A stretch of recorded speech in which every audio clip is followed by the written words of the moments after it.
a big round of applause before we begin. Amen. The first question we have today we want to direct to Bishop Bernard. And this question is simply this. Brother Bernard, can you give us a quick synopsis of how the ministries that are represented here today, multicultural ministries, North American ministries, Building the Bridge, and Spanish evangelism, a quick idea on how they are positioned in their separate focuses and how they can work together? In other words, how do we function separately and how can we complement each other in unity? And I digress. We have microphones for everybody just behind you here. All right, let me answer this question directly. First of all, we have North American Missions. Brother Scott Sistrunk is the director. The focus of North American Missions is evangelizing the U.S. and Canada, particularly planting new preaching points, daughter works, and home missions churches or North American missions churches. That's its main focus, how to start new works. And that involves, of course, training the church planters and helping those new churches to grow. So it bleeds into also discipleship and church growth, because you can't really plant without growing. But they're looking primarily at the initial stages of how we can get more churches. And, of course, they're also focused on metro evangelism, particularly those major population centers where we're underrepresented. How can we plant more churches in those areas specifically? They also oversee any unorganized area, or I should say an area where there are fewer churches, specifically Quebec. They still oversee Quebec, although now Quebec has a great leadership presence and will eventually become a district like the others. So that's North American Missions. Then we have Multicultural Ministries, which is the organizer of this summit. Brother Brock Chavis is the chair. It focuses on various ethnic and language-based ministries here in North America. In other words, how do we reach people who speak different languages or who have a unique identity that is not being reached well through other means? So most of it, as I said, is language-based, like Chinese, Korean, Burmese, so on. There are several that are targeting unique groups, such as the Amish Mennonite has a unique culture. The Jewish culture is unique. United Nations ministry is a unique opportunity. So all of those specialized, targeted ministries to various ethnicities and language groups within the U.S. and Canada come under multicultural ministries. Now, there are two big exceptions. Spanish evangelism ministries, Brother Raul Orozco, since Spanish is unique in North America in size and recent immigrants. You have more Spanish speakers by far than any other language other than English, so it needs its own structure. And so Spanish evangelism ministries is a way for the Spanish-speaking ministers to reach into the Spanish-speaking community of North America. And then Building the Bridge is also unique because it is focused historically on African Americans and blacks. And why is that important? Well, because of the unique history of the United States. This has been a situation where for years blacks have been underrepresented in the UPCI. And so we realize a need to increase our focus on evangelization into the black community and highlighting the participation of African Americans and blacks in the UPCI. We changed the name to Building the Bridge some years ago to reflect that we're not simply a Caucasian church trying to reach into the black community, but we are a multiracial church. We're a black church, we're a white church, we're a Hispanic church, we're all of the above, but we still want to have an emphasis on the participation of African Americans given their unique status in our culture and our history. And they're still underrepresented in the church, so we must be more effective in methods that reach the African Americans. But we call it Building the Bridge because a bridge goes both ways. We now recognize there are many pioneers and leaders of the black community within the UPCI who have made major contributions to our entire fellowship. And so we want to leverage, and Brother Mike Mitchell is the chair. He pastors a large church in New York City, which is very engaged in the community. And historically, African American, Black, Caribbean churches have been more engaged in the community than your typical church. And so they have something to teach all of us. How can we reach urban areas more effectively? How can we reach all cultures more effectively? How can we be more effective in our civic affairs and social affairs? And so that's why we call it building the bridge. So while the emphasis remains the importance of participation of African Americans and Blacks, the focus of the ministry is how can we leverage that experience to bless everyone. So really there's an overlap. We each have a distinct mission, but it's not a segregated mission. And that's why everybody's here together, because we're all trying to reach souls. And there might be an African American pastor who reaches in the Spanish community. So we want all of us, and then they're going to plant a new church. And so all of us need to be engaged in working together to evangelize North America.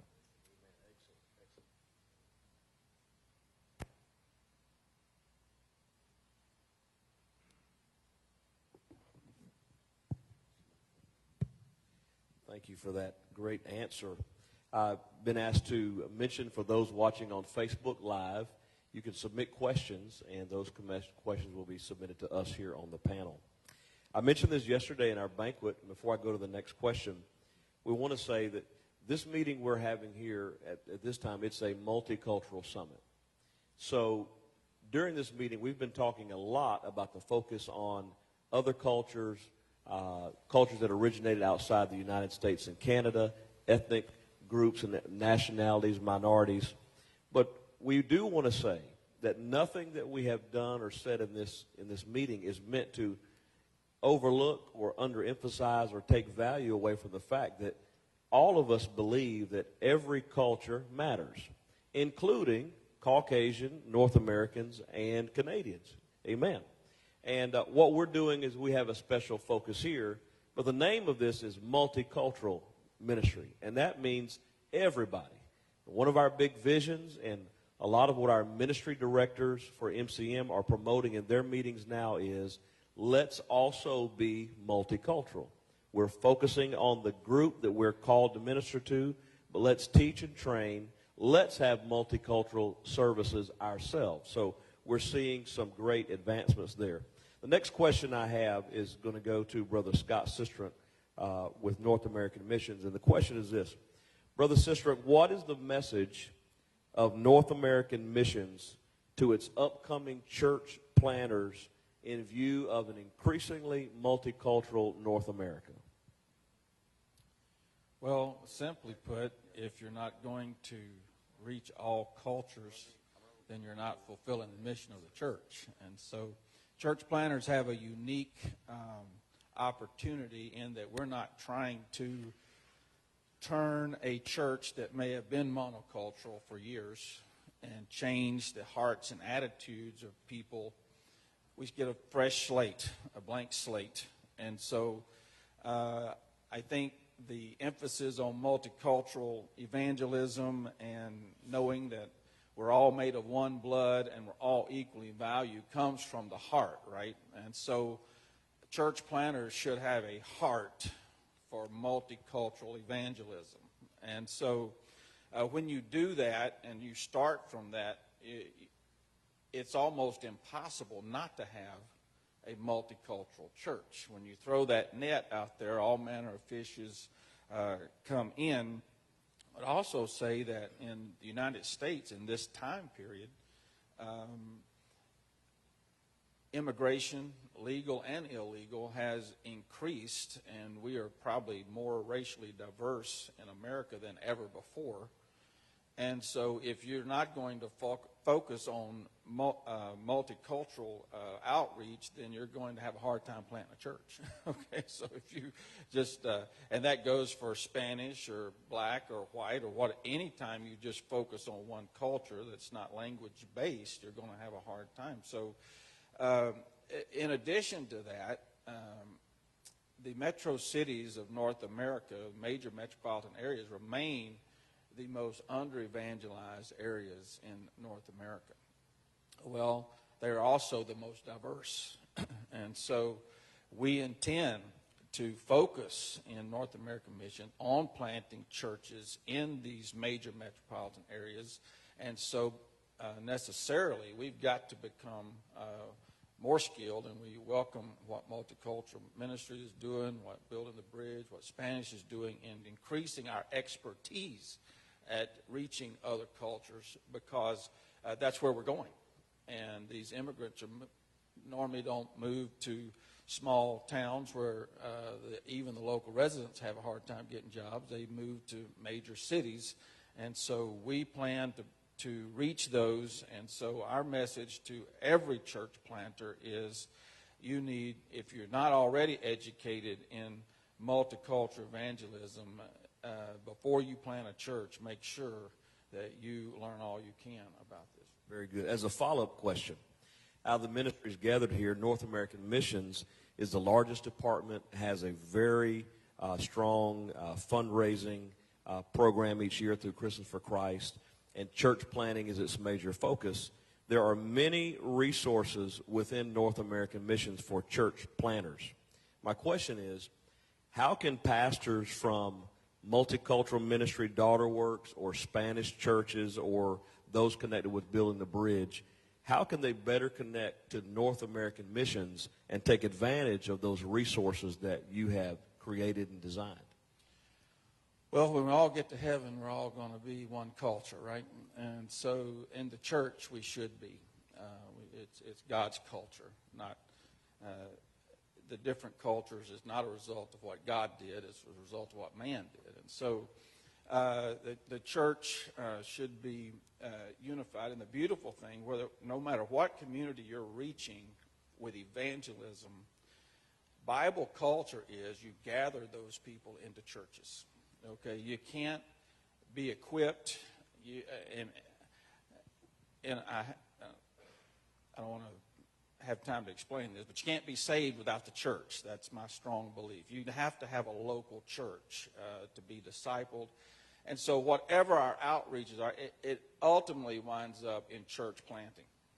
Okay, and so whether you're Spanish evangelism, whatever ethnic or cultural outreach you have, there has to be a church. Well, that's where North American Missions comes in. And we support Spanish churches, Burmese churches. We are really... Let me jump in here. So just to make sure people out there understand, so whatever church you're planting in whatever ethnicity or language, you could take advantage of a Christmas for Christ grant to support the pastor. Yes. You could take advantage of Church in the Day building program. So any tool that North American Missions has is available for every church planter of every race and every ethnicity. Absolutely. And so these multicultural ministries, the other ministries, they don't have to raise their own church planting funds or their own support funds. That's North American Missions. And so we distribute that money to all churches. And so... and in the UPCI, our growth is mainly multicultural growth.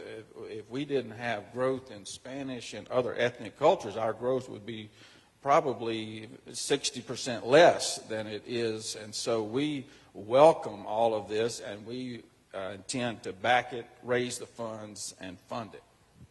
Our next two questions going to get Brother Orozco and Brother Mitchell into this. I'll ask the same question of each, starting with Brother Mitchell.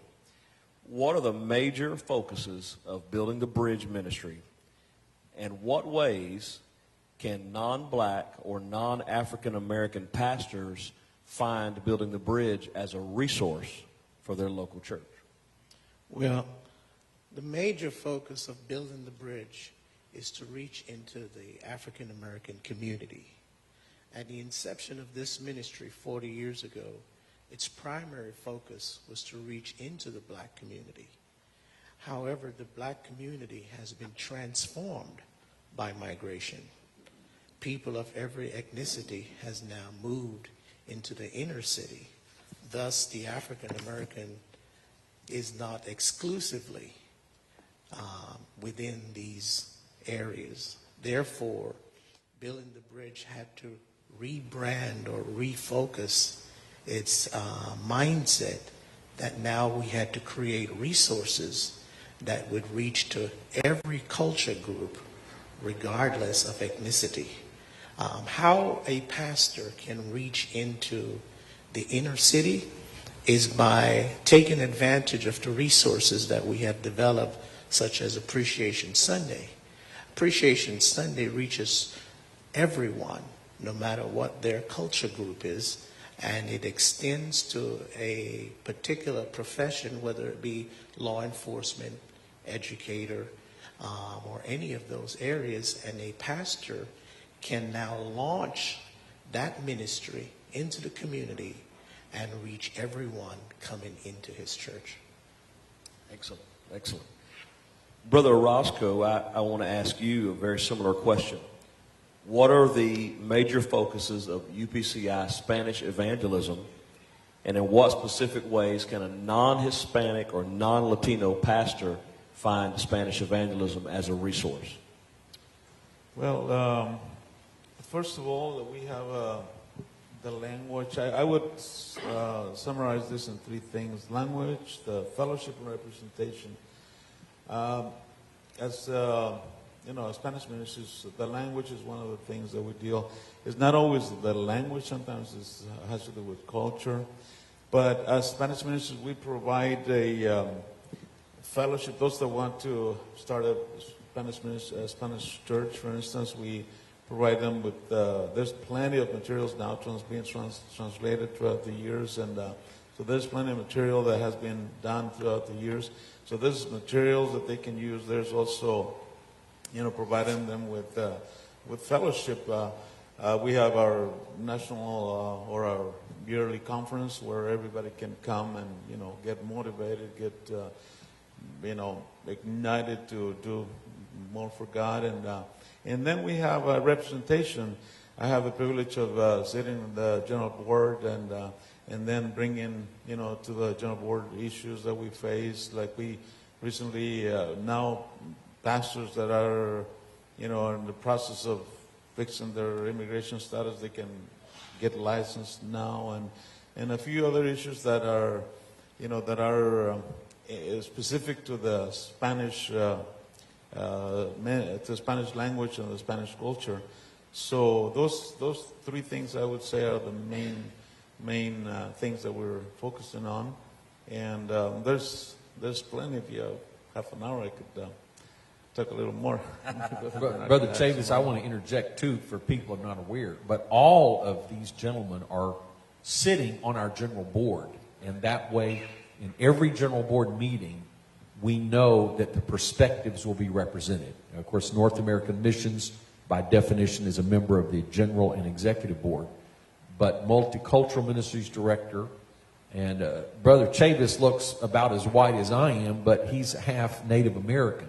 So it's interesting to have a Native American representation as well as black and Hispanic always sitting in our general board meetings, so that if we discuss some issue that deals with culture or ethnicity that maybe some people haven't had experience, we at least know there are three guys here that definitely have a multicultural experience and a different racial or ethnic or language background, that perspective will always be part of the conversation. If we're getting ready to make a major decision that has a major impact, somebody's going to say, wait just a minute, have you considered such and such? And I think that's a strength. It's not a matter of political correctness. It's a matter of the importance. If you go to our website, if you go to the Pentecostal Life magazine, if you go to our UPCI directory or manual, you will see all of these leaders listed at the top of the leadership of the United Pentecostal Church International. Very good, very good.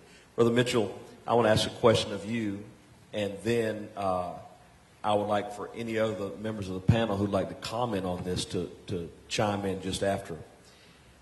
What are some ways that local churches may unintentionally fail to signal a clear welcome to minorities when they visit their churches?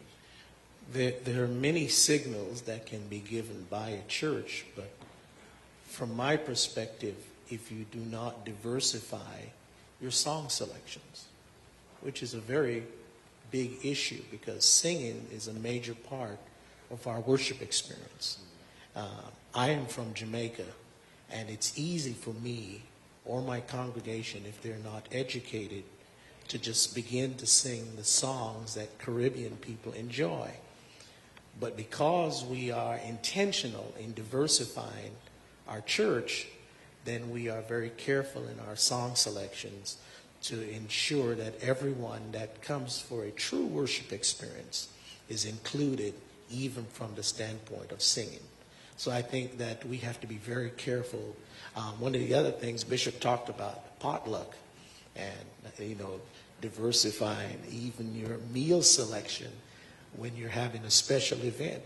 We just can't continue to just serve what Caribbean people enjoy. We have to make sure that we include everyone and every meal selection in what our congregation is reflecting. Very good. I'd like to add to that, song selection is very important in worship, and I'd like to add, if you're a pastor and you're analyzing the demographics of your congregation, begin to bring in special speakers on occasion that reflect your congregation. It's easy to, without even realizing it, just pick your favorite preachers. And sometimes your favorite preachers, you may not be viewing them, even considering what ethnicity they might be. And over the course of a year, you've brought in 4 or 5 evangelists from a specific cultural group, not even realizing that these are just your favorite preachers that you feel connect with your church. But when you bring in a speaker that is of the same culture of someone in your congregation, it gives them an opportunity to see a path for themselves to be involved in ministry, to be involved in leadership, and to celebrate. They can relate and celebrate someone of their own diverse group in leadership. And I think it's very important. We're not talking about just tokenism or promoting a racial identity, but let's look at it this way. Thinking outside the box. As you mentioned, we naturally gravitate towards our friends, people we know, people we're comfortable with, and chances are that's going to be people of our same ethnic background. So I'm not saying to pick someone because of their race. I'm saying broaden your selection to include a pool of equally qualified people, but just be more intentional and sensitive. And I do think that's a great thought. Your guest speakers, but also pathway to participation at all levels of the local church, including leadership.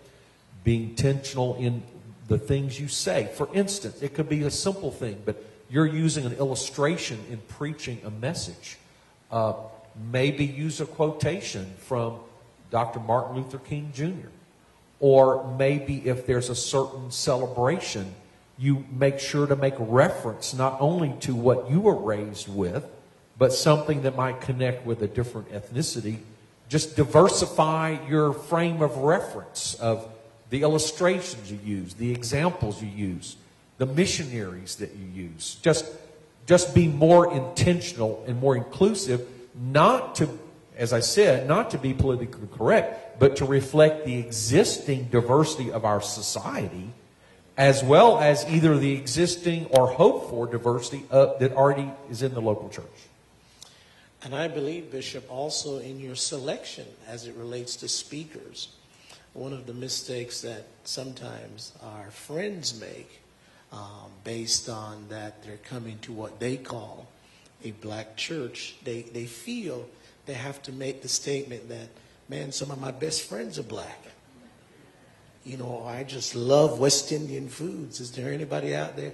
And they'll name one of the West Indian meals and they think that's a way of connecting, not knowing that intentionally they've just disconnected themselves from the church. So that also has to be something that our friends are educated on, that when they come, they know what verbiage to use and what not to use.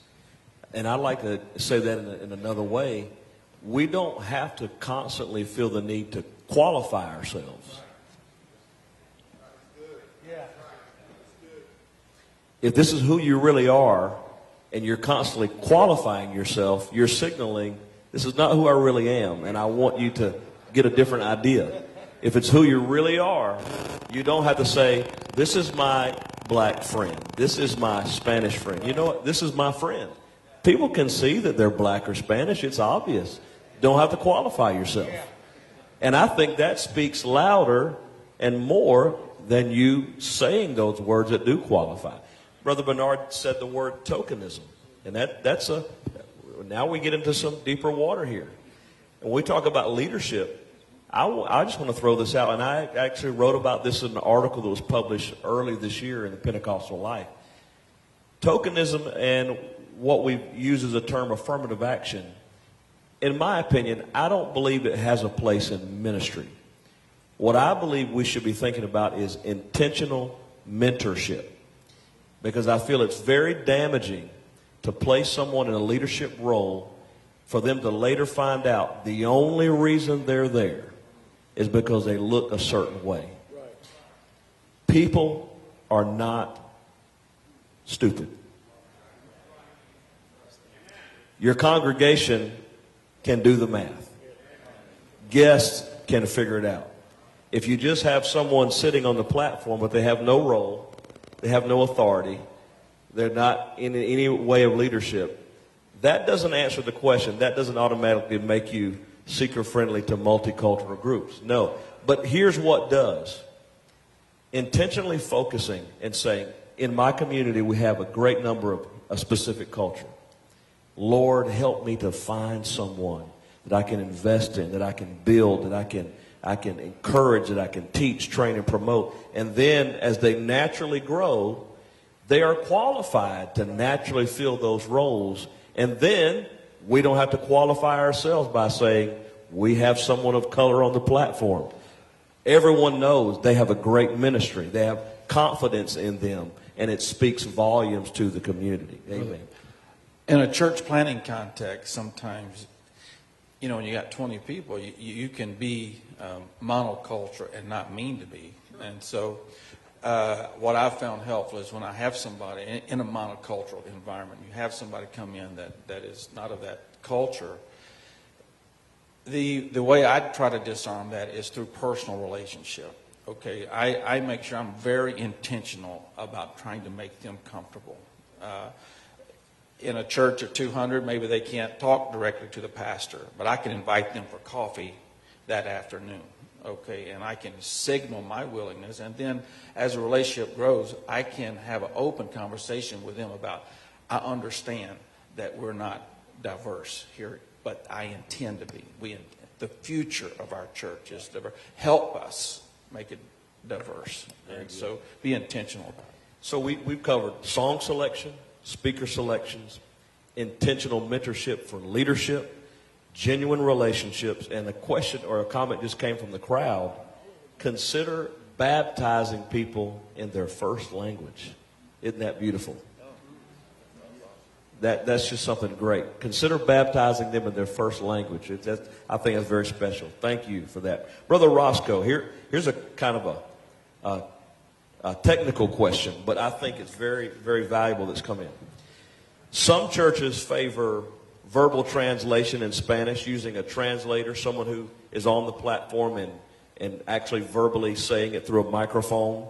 And other churches use headphones or earpieces or some other type of device where someone maybe in the back or off to the side is speaking in their ear. What method do you feel is best? Or what would you recommend for a church that is primarily English speaking but has a desire to cross over that language barrier? Very good question. I have seen both used. We have used also both of those. And the one where the person is translating somewhere in the building, and they have to be translating simultaneously. So unless that person is super good translator, it's going to lose half of the message. Okay. Plus, with that way, during the songs, during the other stuff that is said, usually a lot of it is lost. I would recommend that as this is the beginning. as the beginning of if you have 2 or 3 people, that is fine.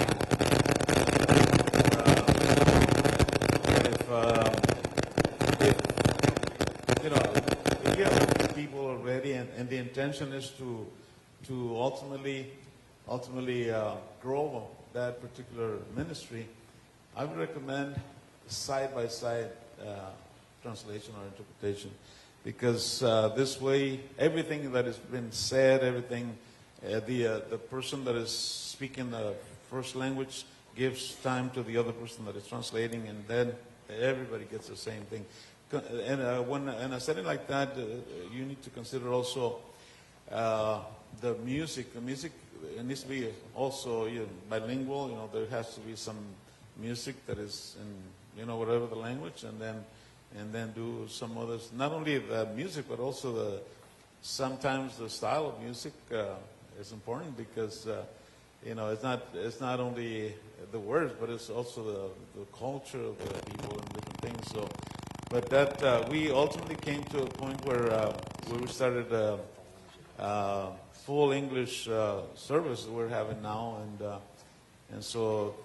But that's my recommendation.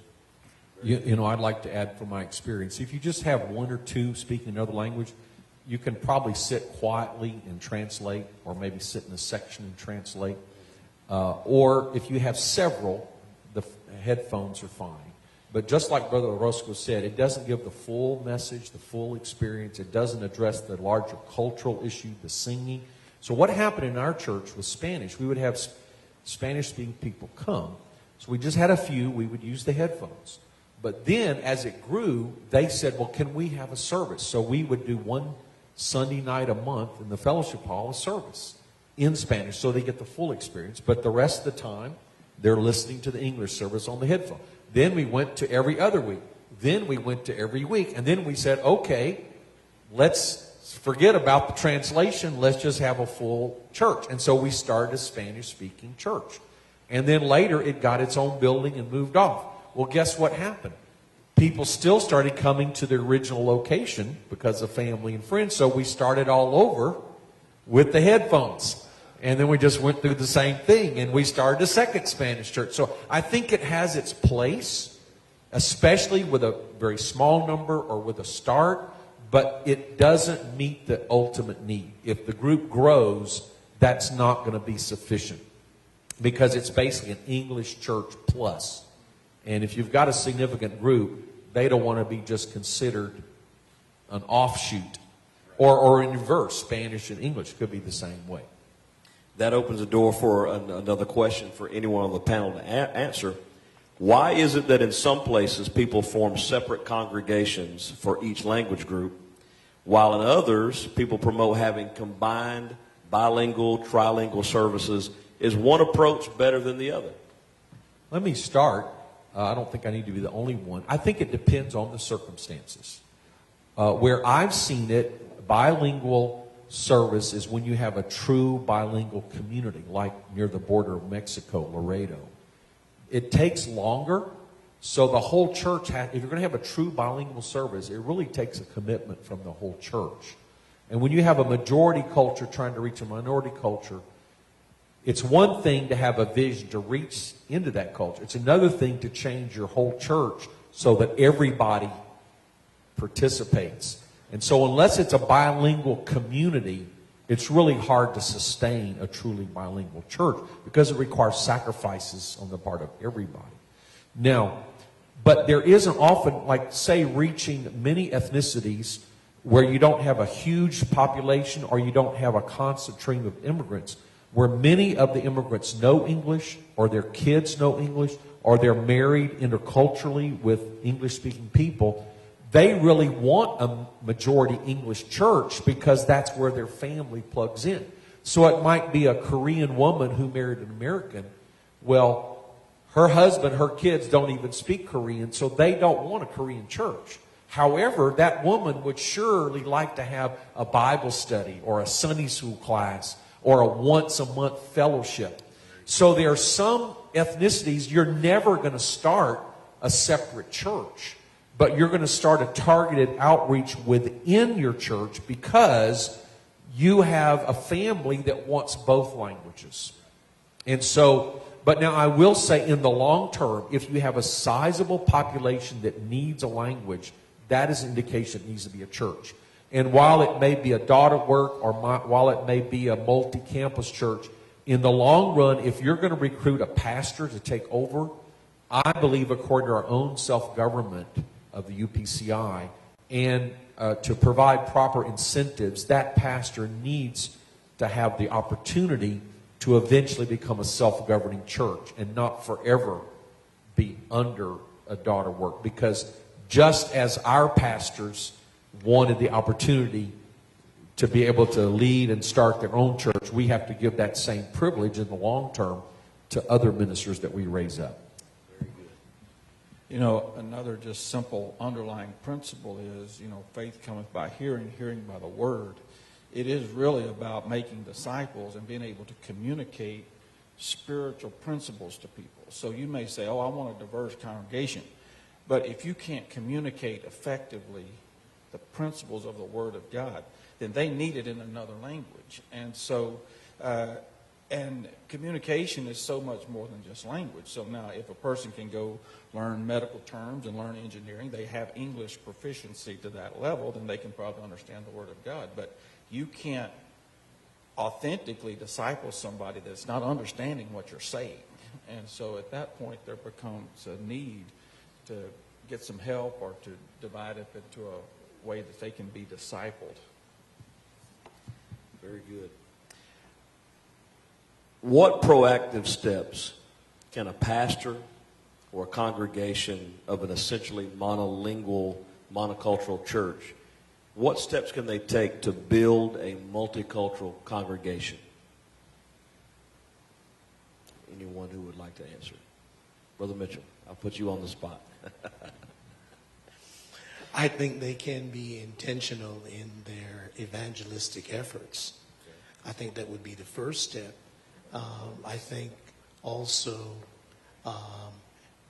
educating their congregation as to their intent. I know for New Life Tabernacle, before we ever started to go down that road of diversifying the congregation, I first had to elevate their thinking that we need to diversify our church for all the right reasons, because our community has changed. Then once the congregation connects to the vision, then it's easy for the pastor to now give the congregation the resources that are necessary to reach the community. Excellent. Excellent. I want to ask a question, and Brother Leonard, maybe you can take the lead on it, and I would like to ask for all of us to feel comfortable. This question is sort of directed to those of us that are preachers and teachers in the movement, whether it be evangelists, pastors, or whatever role.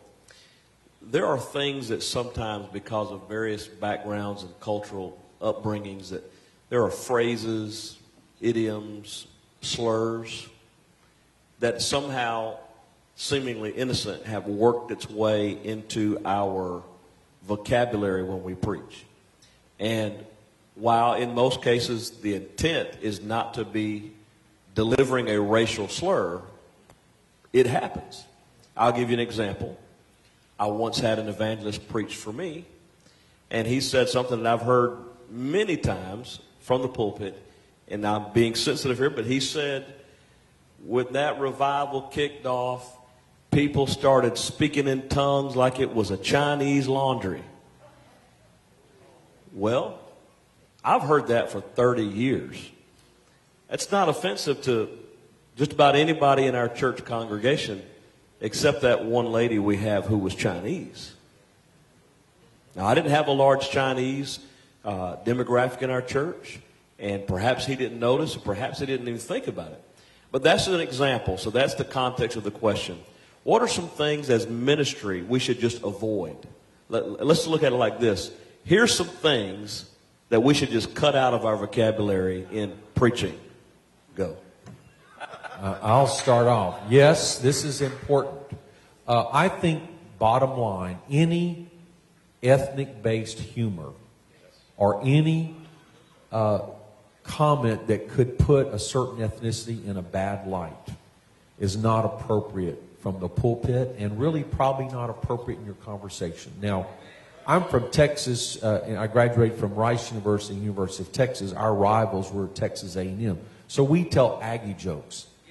But when I went to preach in College Station, and the pastor said, he's a graduate from the University of Texas, there was a hiss from the whole congregation.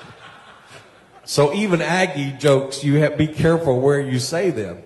But seriously, we've all probably heard or said what to us seemed inoffensive because we weren't meaning anything. But if you think of the person who maybe have suffered prejudice, it's not taken as an innocent joke. So I would just say any ethnic-based humor, even though you're trying to connect to the audience, is probably going to be a mistake. Because humor is one of those things that doesn't translate very well from one culture to another. So stay away from ethnic slang terms, ethnic humor, or even targeting ethnicity. You said it a while ago, but you got to be authentic. You got to be yourself. So if I'm preaching in a Spanish church, they love it if I can say Gloria a Dios or Dios le bendiga. But I don't have to try to preach the whole message in Spanish. If I'm going to a black church, I don't have to try to talk black. That would not be seen as authentic for me. That would be seen as fake. That would step back. If I need to show that I love people. And even if I do make a mistake, if they know I love, that's going to give me an advantage. I'll give you an example. I had an evangelist come, or a teacher, and he was speaking to our leadership team. And of course, we were diverse. We had Hispanic, we had black for years. This is the way we were. We had interracial couples, Asian. So we get in this room, and he was from a culture where race was a big divide. And so he looked directly at a black couple who was one of our leadership team, and he said, I'm so glad to see you people here. Well, that was so offensive. He thought he was saying, I include all races. But what he was saying, we were a multiracial church. That's just who we were. So to single out one person and say, we're glad you're here. Well, why don't you say to that white person, we're glad you're here? You know, it's inappropriate. They are the church. Who are you to welcome somebody that is more a member than you are? So although he was well-meaning by singling out one race, he lost not only that couple, he lost the whole group. Everybody turned him off because we felt like you're making us a racial church where we are beyond that. That's not the way we think. This is our brother in Christ. This is our sister in Christ. What do you mean we're glad you people are here? That doesn't even make sense. So that's an example of how you can be well-intentioned, but very hurtful. And then I would also say, as I mentioned, slurs, but even like a term like redneck, to a white person might mean, okay, working class person. Just a good old boy, working class. But to a people of another race, that means a racist person. So if I said, I'm just a good old redneck, then the African American says, so you're a racist, huh? You admit it, huh? So, you do have to be careful to stay away from that charged language. And I understand we don't want to be, quote, politically correct, walking around on eggshells, trying to use certain terms and avoid certain terms. But that's not the issue. The issue is, what are you communicating? And you have to think of how the recipient sees it, not how you intend it. Because communication doesn't occur until the other person receives it. I'll give another example with the deaf community. Hearing people routinely will walk right in between the interpreter and the person receiving. Well, that's rude. That's like me interrupting you in the middle of speaking. The hearing person doesn't even know what they're doing. You just have to be more considerate. Walk around the interpreter. Sure. Because you're interrupting a conversation, or you're interrupting the preaching. So it's just a greater awareness, a greater sensitivity. And if you show real love to people and you still make a mistake, you can recover. But if they don't know you love them, it's the end of the story. There you go. Brother Mitchell, brother, sister. I strongly believe that all of our ministries need to begin to train our ministers as to how we should conduct ourselves if we are privileged to be invited to another congregation. I think word usage is so important because today people wear their feelings on their shoulders and they're easily offended. So I think as we move forward, we should begin to have sessions like these and even training sessions to our missionaries as to how you should conduct yourself and the words that you should try to avoid when you go from one congregation to the next. I would just say, too, humility. You're going to make some mistakes in dealing with all of these cultures. We started a church in inner city Detroit. I'm a white Southerner, pastored an all-black church, but I had a good friend named Art Wilson and Dale Brooks. And so I was inquisitive. So you have to ask, develop strong relationships with people who can tell you what's appropriate and what's not appropriate. We rented our building out to another all African-American group, and one day was in the foyer during the transition, and so the big usher back there, and I said, now, are you Bishop Golden's boy?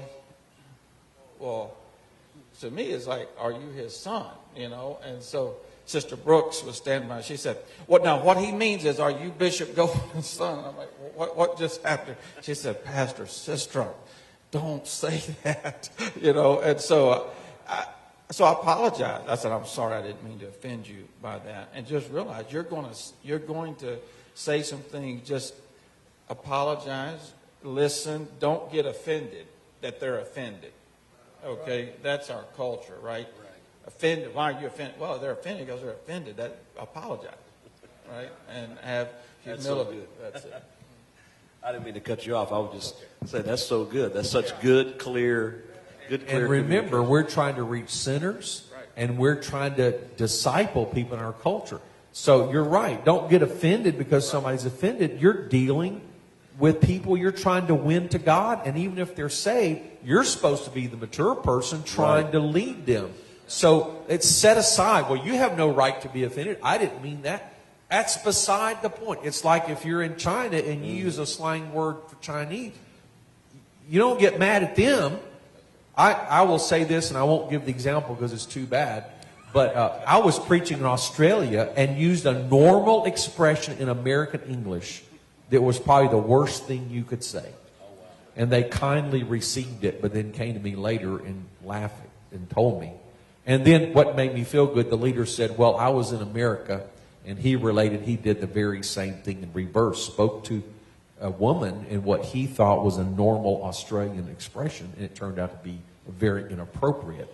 So even in English, this happens. And there's no use to get offended. You just got to learn the rules. Right. Sinners don't behave like Christians. That's just too simple, isn't it? Christians ought to behave like Christians, though, right? Amen. It's a sign of the end time. People are going to be offended. Let's not be shocked. People get offended. This clarity of that is so good. This question is, should diversity reflecting the demographics of the city or your region or your nation, now let's just make it clear, should diversity reflecting the demographics of your community, should it be at every level of the local, district, national church? If so, why doesn't this just happen naturally? It's kind of a loaded question. I would say ideally yes. Because think about it. In heaven, do we think everybody will be represented? I would say yes. Do you think in heaven all the worship leaders will be a certain race? I don't think so. So that's ideally. But I will qualify it by saying when you're dealing with a minority culture or language, there is a deliberate intention strategy of having a minority-based church. So to have a Hispanic congregation or a black congregation predominantly, that makes sense because you're trying to reach a minority that otherwise is going to be neglected. Although I would say, as several have already pointed out, even those ethnic-based churches should seek to be intentionally diverse. But what I'm saying is it's not as significant for them because they're already providing a space for people who are otherwise underrepresented. I do think, here was my thinking in Austin. Although one church cannot reach all of Austin, I want to plant other churches. I want to raise up black and Hispanic pastors because they'll be, and Asian, because they'll be more effective than I am in reaching certain people. However, I want everyone who lives in our metro area to feel like they could come to our church, they could belong, and they could be in leadership. I wanted that atmosphere. I told the pastors that I train, I said, now look, just because you're black, if a black person comes to my church, I'm not going to send them to you. And if a white person comes to your church, don't send them to me. Now, if we are not successful in reaching that person, then we can share resources and maybe hand them off, or, because we'll work as a team. But I think, for an ethnic minority church, I'm saying they should have a vision to be diverse, but there's nothing wrong with them focusing on their targeted group that's historically underrepresented. For a majority white church, they need to be more intentionally multicultural. And yes, I think the goal should be diverse. But I will say, it's not a matter of quotas. If you have a network of churches that you're sponsoring or in fellowship with or you've raised up, and together they're reaching the diversity of the city, you are accomplishing the same purpose, as long as you're not intentionally segregated. So even if your church is 90% white and you're helping other churches raised up that are effective, or you're in partnership with other churches that are reaching minorities, then you're not a failure. I don't think every church has to be proportional. I do think the network of churches that you fellowship with and that you commit to and that you partner with should be. And so the UPCI of a section and a district should. But each local church may have a focus. Having said that, even the local church that might be majority white should be intentionally open to everyone, because there are going to be certain people that's are going to be the best way to reach them. So certainly on a section, district, and general level, I do think our goal would be to represent our society, even though certain local churches may have over or under representation just normally. But how does that happen? You've already said intentional mentoring. And ultimately, under our system, people are appointed or elected. Leadership should expand their pool of qualified candidates to make sure they use the power of appointment to various offices and committees to reflect diversity. On the electoral level, obviously, we try to vote for whom we think is best qualified. So that's not always going to be a racial category. Again, I would just say let's create paths where people can become qualified, can get the appropriate exposure and experience, which may come through appointed offices first. So at least the electorate knows who's available and qualified. And then eventually that will automatically, naturally be reflected. But it does take time, it does take education, it does take mentorship, and it does take intentionality. So I would say each local church, you're trying to fulfill the mission, not necessarily need a quota. Right.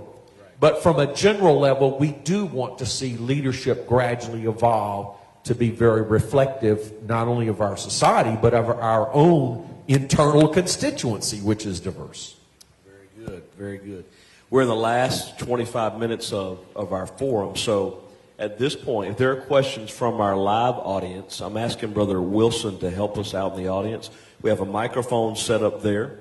If you have a question, if you want to ask, please just go to the microphone. Brother Wilson will assist you, and we'll hear questions direct to the panel from you. And I'm going to begin going through some Facebook Live questions that we have as well. One of them is sort of directed to me, and I'll ask anyone else to comment. But the question is, how does creating specific multicultural ministries help to reach certain people groups? And what's the purpose, or why are we creating these ministries? So I would say first, the idea is not to imply that you can't do it without us. We have a Filipino evangelism ministry. That doesn't imply that you can't have a Filipino ministry in your church if you don't have us. What we're doing by creating a ministry is we're trying to bring an organized focal point, and that ministry will begin to create activities and resources that will help channel the energy to reach that particular culture all over North America. Through their conferences is a time to come together. It's a time to identify Filipino leaders, Filipino constituents. It's a time to identify potential Filipino ministries that could be highlighted. It's a time to find out where we are and who we are and come together. Many of our cultures really enjoy the time of fellowship that they can have by coming together and celebrating. It's a time for us as leadership to figure out where we are in the fellowship so that we can come together and organize. And then that begins to blossom as those conferences that we develop begin to grow. Then from that, we bring leadership together. We identify who can help us focus and develop resources, develop strategies that will help us to focus on that culture. The idea of having a ministry set up is not to begin to create these subgroups that are going to be silos and split off or be independent. The idea is simply to help bolster our evangelism, whether it be Chinese, Filipino, Korean, Native American, so on and so forth. The idea is not to create a separate, segmented or segregated group. The idea is to help all the North American church evangelize that culture. And in those conferences, in each conference, we're trying to have a segment of each of those conferences where it's designed not for the people that the conference is focused on, but it's designed for North American pastors to come and learn, how do I reach this culture? Because it's not my background, not my ethnicity, not my language. Show me how to reach this culture. You know, that's a great answer. So let me talk to a pastor as having been a pastor. So Multicultural Ministries will provide training tools in the language. So globaltracks.com, you've got language. So if you're trying to reach different ethnicity, Multicultural Ministries may have some language resources for you. Training of ministers who can plant churches. Fellowship, network. So for instance, you might have 2 or 3 Filipinos in your church. They love you as pastor. They speak English. They're fine. But they might love to go to an annual conference where they know they see for the first time that there are UPC people all across North America just like them. That helps them to be more committed to your local church, knowing they're part of a national and even international network. So that strengthens the pastor. Another example, I told you I had a large Hispanic. 1/4 of our church is Hispanic. Well, the main church, they wanted English. That's why they're coming to the main church instead of one of our daughter works. However, many were bilingual and many were still connected to their culture. So if I would announce a Spanish ladies conference or men's conference, they would love to go to that because they could still be part of my church and get English, but they could be connected to their heritage and feel like they're helping their brothers and sisters who don't speak English. And so it was a win-win. They didn't have to choose between church and heritage. They could have both. And then, of course, if we had a missionary to a Spanish-speaking country, they naturally had an affinity. Another thing, it can bless your whole church. So at different times, I had deaf preacher come to preach for our whole congregation. Or other ethnicity, and that's a different experience where the main preaching is in sign language and it's interpreted for the rest of the congregation. What that does to the deaf people in your church makes them feel like we're front and center. We're important.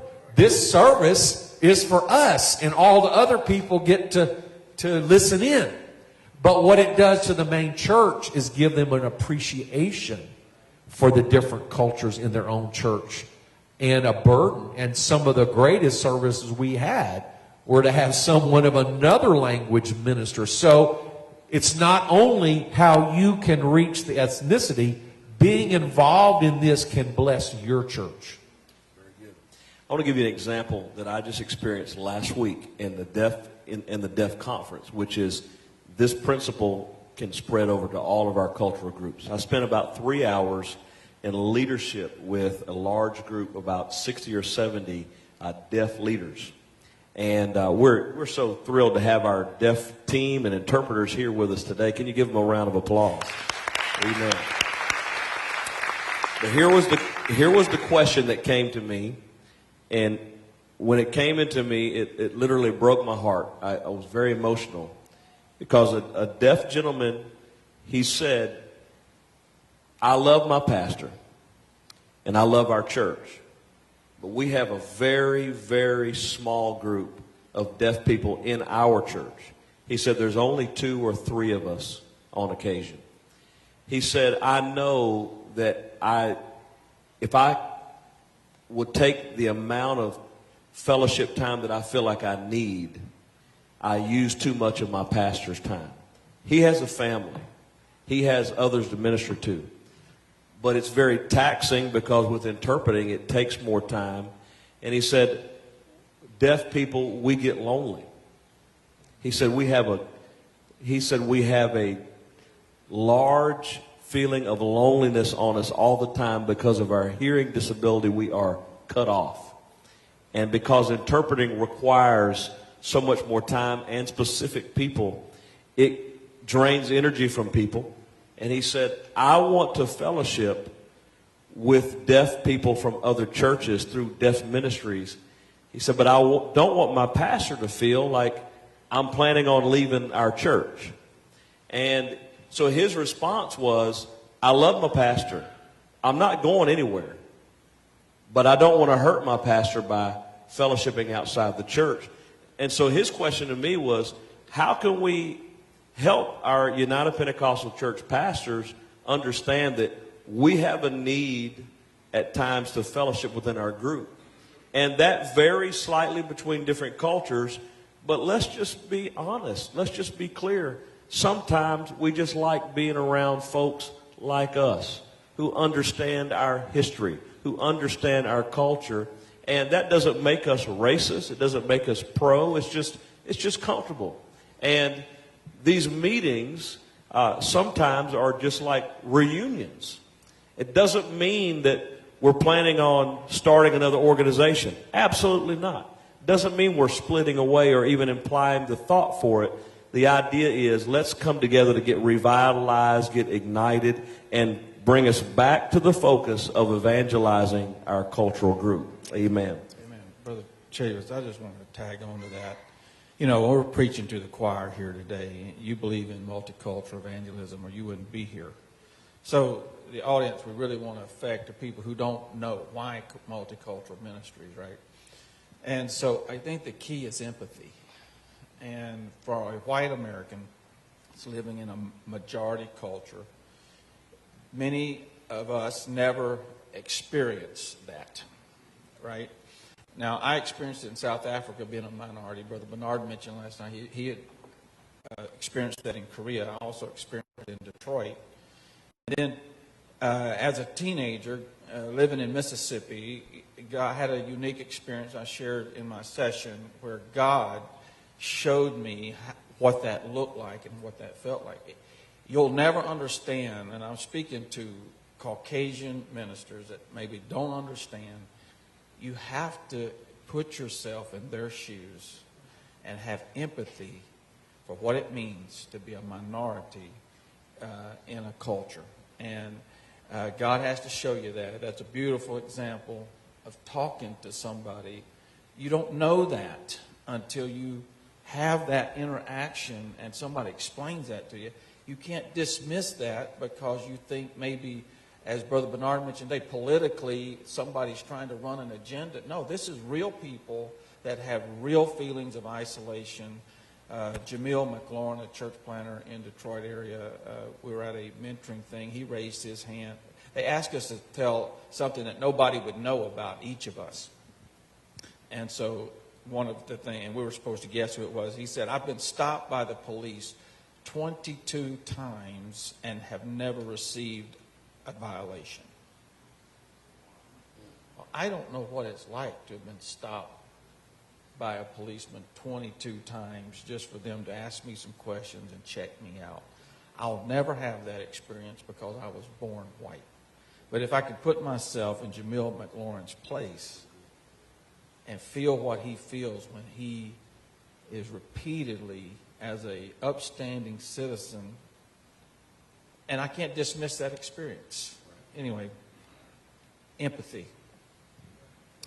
It's been said, it's being said, you'll hear it again in the future. When we speak about African Americans in the United States and Native Americans in the United States, many people say they just need to get over it. It's in the past. Leave it in the past. Brother Sistrick's point about having empathy, you never really know how that feels until you're in that position. Native American, First Nation people, and African Americans, they have a unique history in this country. And that's why, as a fellowship, we have a unique focus toward that, because it's a real need. I'll give you another testimony. One of our pastors personally told me. He's got a very nice church. And he was parked outside in his parking lot of church finishing up some stuff before he was leaving. A policeman came by and stopped him or interrogated him. What are you doing in this neighborhood? What are you doing in the parking lot of this church? He said, I'm the pastor. The man said, show me your ID. He didn't happen to have that. And they took him out and handcuffed him, put him in the back of the police car because they were having trouble in the neighborhood. And he sat there for about an hour until they could get called in and verify his identity. And he told me, I was so humiliated. I'm the pastor of the church. I'm being questioned while I'm in this neighborhood, sitting in this nice car, in this parking lot of this nice church. And now I'm put in handcuffs in the back of the police car, and I'm worried, what are the neighbors going to think? Or what people who have visited our church, they drive by and they see me in the back of this police car, what are they going to think? And of course, his identity was verified. He was released, so no harm, no foul, no police brutality. So from the police point of view, it wasn't necessarily wrong in the sense of they didn't do anything illegal, but just the idea of being in that situation. As a United Pentecostal pastor, how would you like to be in the parking lot of your church in the back of a police car for an hour or two? Right. And so that does change when you talk about, police killings and brutality, and these guys shouldn't have been there and shouldn't have done that, and maybe all that's true, but there's a real perception that you shouldn't just dismiss and say it's no problem. And as a church, we have to be respectful of everybody's feelings, not just our own. I want to make a suggestion. If you're a white pastor, black pastor, Hispanic, Latino, Native American, whatever it is, I want to make a suggestion. Have a meeting several times a year in this current season we're in with all of your young people and all of your young adults, and have a very clear conversation about how you should act, how you should behave when you get stopped by the police. We appreciate our law enforcement. Amen? Many of our constituents are law enforcement officers. It would be disingenuous to assume that nobody on the police force ever did anything wrong or made a mistake. That's not the point. The point is, at large, they have a job to do. However, I think we need to educate our young people and our young adults that understand these people, whether they are good or bad or whatever, they're facing things and they're in situations all day long that have them at a heightened sense of danger and awareness. And they may take action based on things you do that you're not trying to, you may not be thinking about. Maybe you're talking back to them, or maybe you're having a bad attitude, or maybe you're resisting in some way. I think as pastors and leaders, we should bring some education and discuss the issues and help our younger generation understand we're in a critical point in our society here in North America. Bad things can happen and escalate very quickly. That's not to say that we're justifying anything that was done wrong. Amen? But what we are saying, if there's going to be a problem, let that problem not come from us, or let us not exacerbate an issue by in some way provoking someone who's already at a heightened sense of awareness or urgency. Amen. Here's a question that's come from the audience, and it says, is there advice, and I'll ask Brother Mitchell and Brother Orozco to help us with this, is there advice to minority pastors who want to reach white cultures, Caucasian families and cultures? Is there advice for minority pastors that will help them to evangelize the Caucasian folks without being offensive?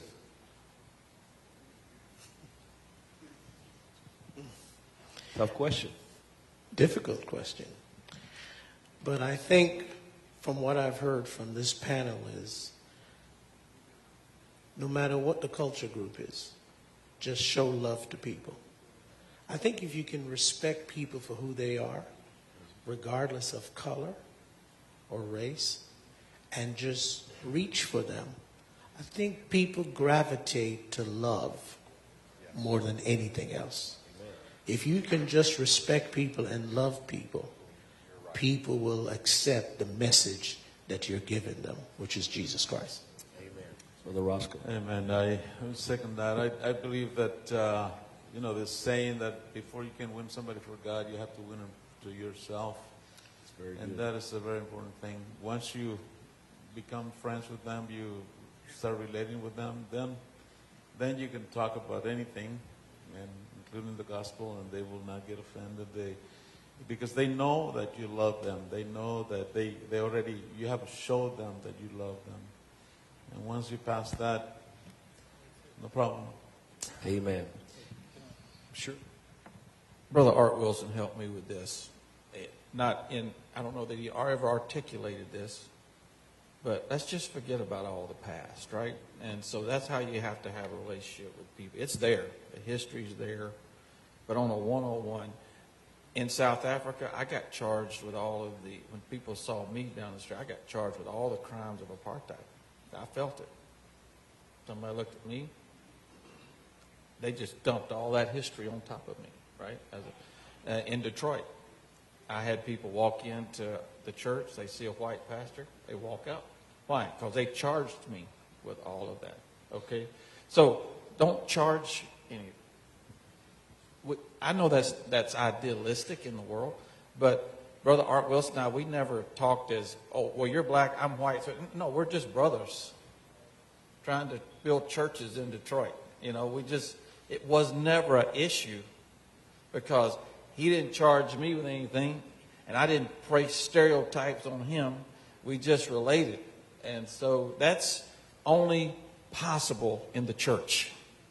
But it is possible in the church, and that's the great thing about it. It is possible, and that's what's going to attract people to us, and we're going to have a great revival. Amen. What I like to do, we have a question, Brother Jetty. Oh, there's additional questions. Okay. We're going to be able to take about 2 or 3, and then we'll be at the end.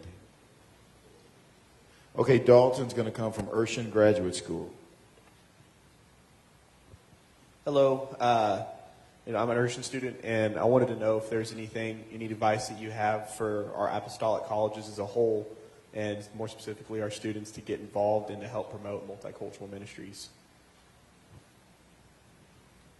I do believe our colleges, some of them at least, are offering multicultural studies or mission studies, and I think that will be an important part of every curriculum in the future.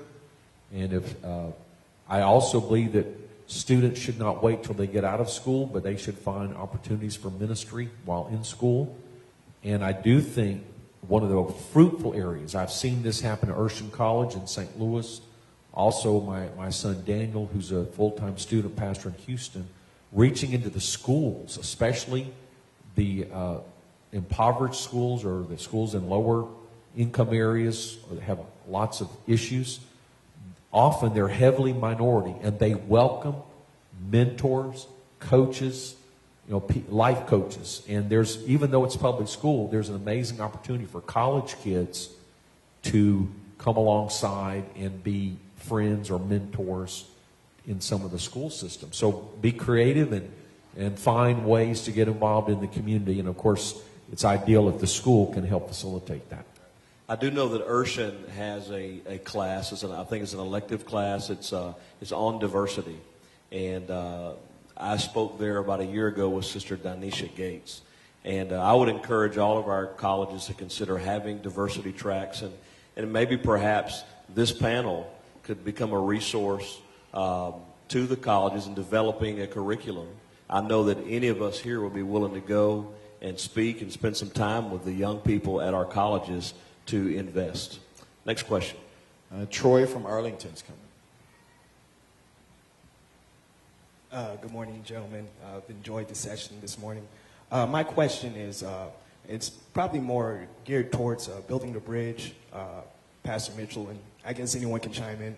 But how does building the bridge, or I guess the UPCI, what's the strategy for evangelizing the Hebrew Israelite community? You have more and more black people leaving the church, and especially millennials leaving the church, and they are identifying with the doctrines there because they're identifying with a certain culture, a long-lost culture, that they can't find in church. So my question is, how would we engage that community? Because it's just growing and growing and growing. It's not going to dwindle down anytime soon. I'm going to be very transparent with you. I've just recently heard about that group, and it was brought to my attention by our young adults ministry director. And when it came to me, I said I'm going to do some research as to that group and what it is that is attracting African American towards them, because that ministry is not as known to me as it might be to someone else out there. So I couldn't speak to that question today, but I promise you I'll have an answer for you if you give me some time. But maybe someone on the panel might know a little bit more about that group and could answer that question. All I would suggest is, if you would like to connect with Brother David Sagal, who is in this meeting, he is a wealth of information regarding Jewish evangelism. He is Jewish himself, and perhaps he can speak to that in this meeting while you're here today. Amen. We have another question from the audience, and we're getting close to our wrap-up time. Brother Jetty. Hi, good morning. First, I'd like to say that this forum is an excellent idea, and I think we need to do a lot more of these in the future. This is one resource that people will be able to dip back into, and hopefully we can put some metadata behind it and make it searchable. My question really has to do with resources, and it goes back to probably the first question that was asked. It's wonderful that we have college-based resources that are now being developed. But what are we generating to put the resources together to talk about relational evangelism tools, the tools that we need for cross-cultural communication, how to better understand how to communicate across cultures? It's wonderful that we have events that are focused on cultures specifically, but unless we do a really good job of getting people from other cultures to come to that specific conference, the challenge is putting the tools in the hands of leaders, to multicultural coordinators, and to those folks that want to reach across culture but don't know how. And I know the global tracks are out there, but that's once you've built relationship and you want to move into a direction of ministering to them, those tools are there. But what about before that point? Very good. I have 2 points for you. The first point is, in the lobby on our MCM table, we have a book that was put together by our former MCM director, Brother Don Hanscom, and Brother Bernard. It talks about the church in a multicultural world. There's some essays that deal with this specific question. But in addition to that, there are 14 different cultural groups that our ministry directors put together sort of a list of do's and don'ts, bullet points that are just really, really specific. As an example, our Korean director wrote something there that shocked me. I would have never known it. I'm from the South. When I meet you, I will probably do a combination of shaking your hand, punching you on the arm, or hugging you. We're just touchers where I'm from. But in this booklet, Brother Suh outlines that Korean people don't like to be patted on the back and touched in that way. I would have never known that. And that helped me. So that is an excellent resource. The next resource I will mention is our ministry conferences. We try to have segments within our training and our labs at those conferences that help pastors understand and answer those very questions. And I will say we want to get better at that in the future. And a very, very good question. Our time is just right there. I wanted to go around and let everyone here on the panel leave one major point, but we only have 3 minutes, and Bishop Bernard has to catch a flight. I will like to give him the last word, and then we'll dismiss. Well, I'm thankful for what God is doing. This is tremendous progress, but much more needs to be done. And I believe we should pray. And I'm hoping the people here, you have an interest in multicultural evangelism. And maybe we can't pray equally for everything, but I wish every one of us would take one or two cultures and make them a matter of focused prayer. In Spanish evangelism, we're seeing tremendous growth. But we need to see, in Filipino ministry, tremendous growth. Native American, we're seeing growth. French, we're seeing growth. I think Building the Bridge has some intentional strategies that's going to increase the profile of African Americans and planting of churches by African American pastors. But if each of us would take one or two cultures and ask God to lay them on our heart, we need a revival. What we're doing is just scratching the surface. And when I read the list, I'm so thankful. But then when I see, well, this group may only have 5 churches. Well, this group may have only 25 churches. The need is so much greater. We must have a quick harvest. We need some intercessory prayer. Amen. At Multicultural Ministries, one of our primary of our 3 main focuses right now is developing new resources for the UPCI Fellowship and the apostolic world to use. And what I'm hearing in my interactions with all 3 of these gentlemen is that their ministries are doing the very same thing. So we look forward to releasing new tools to help our fellowship. Would you stand and give our panel a big round of applause? We appreciate each of them taking time to be here and be a part of this.